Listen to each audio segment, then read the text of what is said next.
सहारनपुर में एक नई दुल्हन को उसके ससुराल वालों ने एचआईवी का इंजेक्शन दे दिया क्योंकि उनके दहेज की डिमांड्स पूरी नहीं हुई थी। लड़की के पिता ने पहले ही 45 लाख शादी पर खर्च किए, 15 लाख कैश और एक कार दी, बट बाद में लड़के वालों ने 10 लाख एक्स्ट्रा कैश और एसयूवी की डिमांड करी जो वो पूरी नहीं कर पाए। इसीलिए लड़के वालों ने दुल्हन को मारा पीटा और फिर एचआईवी का इंजेक्शन लगा दिया। ये दूसरा केस है दिस गर्ल।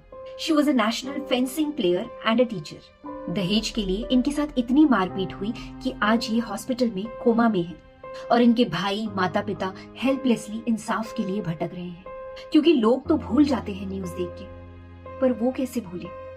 ये एक केस है बेगूसराय से। लड़के वाले एक फ्रिज की डिमांड कर रहे थे। लड़की को मारते पीटते थे, लेकिन एक दिन इतना मारा कि वो सेंसलेस हो गई। उसके पति जिंदा ही उसका दाह संस्कार करना चाहते थे। लड़की के फादर ऑलरेडी कर्जे में डूबे हुए थे, पर उन्होंने कहा कि कुछ दिन और इंतजार कर लेते तो हम अरेंज कर लेते, हमारी लड़की बच जाती। जो लोग ये कहते हैं कि अब ऐसा नहीं होता, उन्हें मैं ये बता दूं कि जस्ट बिकॉज कोई घटना आपके पड़ोस में नहीं हुई है, इसका मतलब ये नहीं कि दुनिया स्वर्ग बन चुकी है। फॉर ऑल गर्ल्स, ध्यान से सुनो।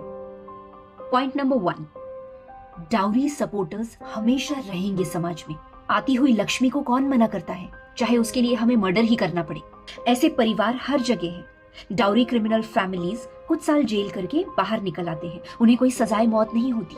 और लड़कों की शादी की उम्र कभी खत्म नहीं होती, वो नया बकरा ढूंढ लेते हैं। पॉइंट नंबर 2, हो सकता है तुम्हारे घर वाले केपेबल और वो लड़के वालों की सारी डिमांड्स पूरी कर सकते हो, और तुम्हारे ससुराल वाले भी अच्छे लोग हों और तुम्हारे साथ ऐसा कुछ भी गलत ना हो, लेकिन उन्हें देखकर कई लोग डिमांड्स करेंगे। एक मार्केट ट्रेंड सेट होता है कि हम भी डिजर्व करते हैं, और ऐसी बहुत सी लड़कियां हैं जिनके घर वाले डिमांड्स पूरी नहीं कर सकते।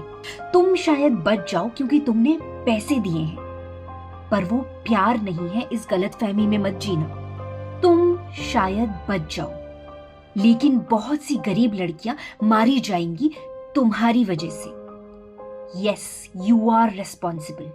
हर साल लगभग 7,000 केसेस आते हैं डाउरी क्राइम्स और किलिंग्स के, 19, 20, 22 साल, 25 साल की लड़कियों के। एक बार तुम्हें दिखा दें 7,000 कितना होता है। इतना होता है। इन सभी की मृत्यु में, शोषण में तुम इतनी सी भागीदार हो। कर्मा यही होता है। महाभारत में भीष्म पितामह तीरों की शैया पर लेटे थे, पर उनके प्राण नहीं जा रहे थे।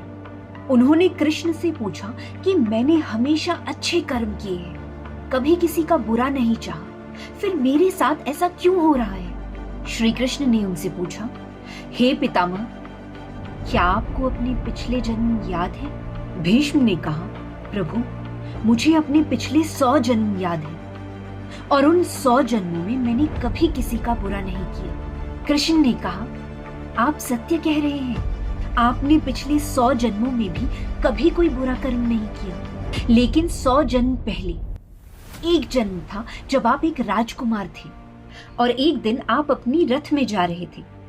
तभी रास्ते में एक सांप आपकी रथ के सामने पड़ा हुआ था।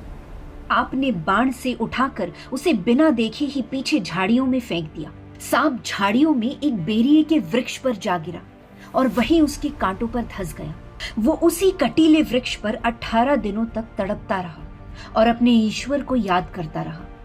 ये उसी का श्राप है कि आज आप उसी की तरह नुकीले तीरों की शैया पर लेटे हो और कष्ट भोग कर रहे हो। आप जो करते हैं, अच्छा या बुरा, जाने या अनजाने, उसका फल आपको मिलना अविश्यंभावी है। पॉइंट नंबर 3, अब जो लोग दहेज लेते हैं या दहेज प्रथा को सपोर्ट करते हैं, उनकी सोच कुछ इस प्रकार है। वो कहते हैं कि सही तो है, पड़ी रह फिर अपने बाप के घर में, दहेज नहीं दे सकती तो ऐसा ही तो होगा।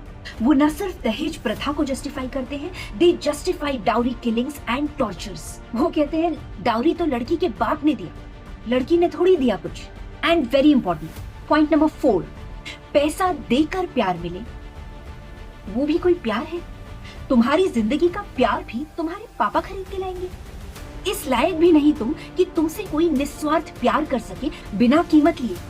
ये प्यार नहीं, धोखा है जीवन भर का, जो तुम्हें तुम्हारे घर वाले देने को तैयार हैं एक बाहर वाले के साथ मिलकर। ये तुम्हें डिसाइड करना है कि क्या तुम्हें इस धोखे के साथ अपना जीवन बिताना है।